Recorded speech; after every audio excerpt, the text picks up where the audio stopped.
Hello world, I'm Chris Pirillo, and you've tuned into another live edition of the Locker Gnome Daily Report, or TLDR for short. It's your daily dose of me, Chris Pirillo, but it's also you supporting me, Chris Pirillo, thanks to chrispirillo.com. Well, thanks to this website. You go through it, you support me, you get all of TLDR. It's about an hour long, full of tons of geekery.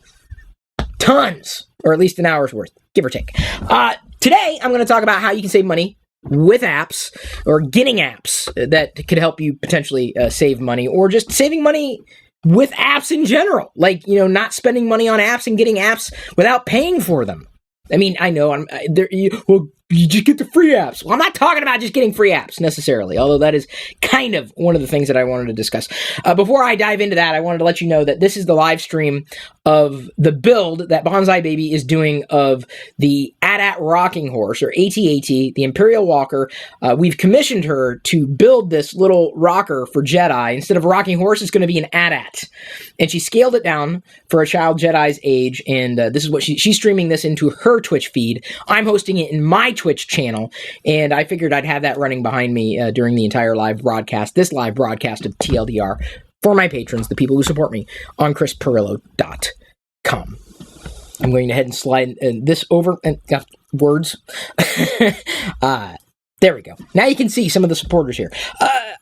The three ways that I save money with apps are pretty straightforward. The first way is I tend to not spend money on apps up front, even when it's an app that I might want to try, even when I am interested in it. Like, okay, that looks like it could fit my needs, but I don't know if I really think it's going to work. I always check to see if there's a LE version or a limited edition or a free version of that app available that might be supported by ads or whatever it happens to be, just to test to see whether or not the app is going to work. Don't buy an app outright necessarily, because even with glowing reviews, those reviews, you don't know where they came from. There's no qualification on those reviews. I don't believe online reviews because I don't know any of these people. Like, why would I believe this? You don't know. This could be the developer's friend. They could be lying through their teeth. This app may suck. So always look for a free version, and maybe that means a free alternative that is an app that has the similar feature but was developed by somebody else. Because the chances of there being an app that does one thing and does that thing very well, and there not being another app in whatever app store you happen to use that doesn't do something similar, that would be pretty high, because the high chances of you being able to find an alternative, they're out there, depending on what kind of app it is, what features are available, and what audience it's trying to address. Like, if you're looking for a camera app, to use a camera app that's not a default on your smartphone, the chances of you finding a free one are pretty high, because there are a lot of camera apps out there. But if you're looking for an application that, say, maybe for a specific vertical, well, then the field of options may be extremely narrowed. Now, that leads me to the second way that I save money with apps, and that is by using a service, go.tagjag.com/free points, and you can see I've got it pulled up right here. You use that service on iOS or Android, US, UK, or beyond, and you can buy apps with your points without spending any of your money.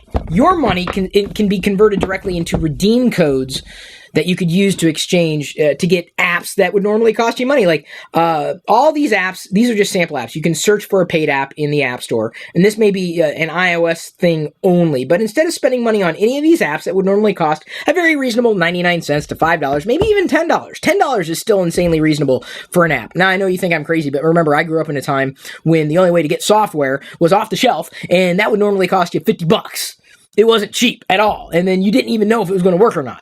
So to talk about a 99-cent app being expensive, get out. Get out. Because you don't understand how very affordable even $10 an app might be. But even if you do want, and if the only option is a paid option, use your points. Convert your points into legal redeem codes. These are redeem codes that the App Store takes. So it converts it directly into something that you can use. Redeem your points. Use them. Exchange your points and get apps for free that would normally cost you money. Doesn't need to cost you any money. And then the third thing that I do to save money with apps, and normally paid apps, is I just get away with what I need. So there are a ton of apps out there for any platform, and that, really honestly, it's not even a bragging point anymore. It's like, they come out and they say, well, our app store has 80 bajillion apps. Who cares? Really, honestly, who cares if most of them are junk on any platform, or most of them, if they're not junk, you don't care about. You're never going to use. Like, there's so many apps I'm never going to use. But I only need one app for the job. That's why it's really weird when I get asked the question, hey, Chris, what apps do you use? I don't know.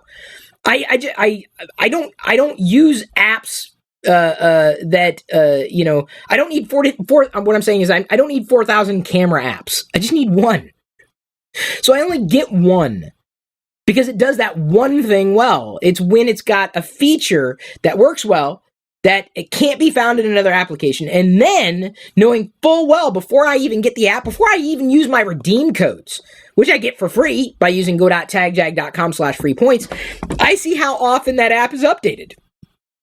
Has it been updated in the past year? No. Well, the chances of it getting updated again are between slim and none. That's usually the case. There are a lot of apps out there. You don't have to buy every single one. But I do recommend that if you see an app and the only option is a paid option, buy the app. Don't complain that it's a 99-cent app. Don't even complain if it's a $2.99. Don't even complain if it's a $9.99 app. If you want it, buy it. Or get a redeem code and buy it, but by buying it, you're using your points. Kind of like, those giveaways that they do. It's kind of like a giveaway. You got to work for it. The go.tagjag.com/free points thing. You download sponsored apps through that program, and they'll give you points for your activity. You get points, and then you convert those points. I'm telling you, man, you don't need to spend a lot of money to have a great experience, and you don't need to get away, or you don't need to don't feel that the only way of getting apps that you want is waiting for there to be a free version available. Because sometimes free alternatives aren't even worth that price. Some things aren't worth free at all. Hey, you know what? I wanted a rocking ad. I couldn't build it myself. I commissioned her, and she's doing it. And she's very interactive. I don't know if she's playing Connect 4 here, but she's got a little camera mounted. It's a smartphone she's got mounted up here, and then she's broadcasting that perspective. It's wild. That's her workshop. It's crazy. And I'm driving so much of our community over to her. It's pretty fun. It's kind of neat. Okay, I'm moving on now. Those are the ways I save money with apps. I'm now going to be talking about another issue that is near and dear to my heart, but that is Pirillo Picks, part of the live broadcast. You can watch that video separately if you wanted to see it live as I broadcast it now. You can head over to chrispirillo.com and become a patron. Today's free podcast highlight was brought to you by all of my active patrons from chrispirillo.com. If you want access to the full TLDR episodes, both audio, video, past, present, and future, which can be up to an hour long or longer, with even more tech insight from me every weekday, plus other bonus content without ads, and support me at the same time, you can sign up to become one of my supernomies too. This is just a brief taste of what I'm producing for you daily. Again, get more through chrispirillo.com.